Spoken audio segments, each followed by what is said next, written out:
বন্ধুরা, চলে আসলাম রোববার দুপুরের রান্না নিয়ে। আজকে রান্না হবে তারপরে শুক্তো করব কাঁচকলা আলু দিয়ে, লালন টিকা মাছের ঝোল।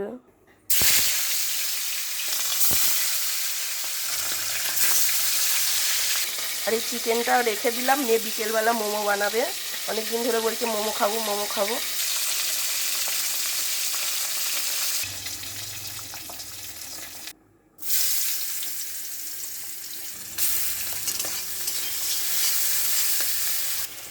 মেয়ে আসতে গেছে সকালে, এসে ভাত খাবে, ওর জন্যই মাছের তেলটা একটু এসে এই দিয়েই ভাত খেয়ে নেবে।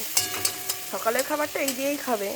সারা সপ্তাহ যেমন তেমন রোববার হলে মাংস লাগবেই।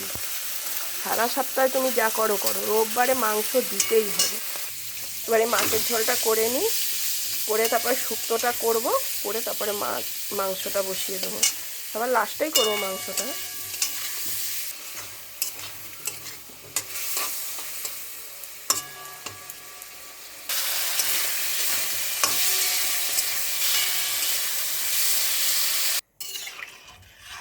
গরমে গ্যাসের কাছে দাঁড়িয়ে যে রান্না করে সেই জানে কি অবস্থা হয়। আজকে যা গরম পড়েছে।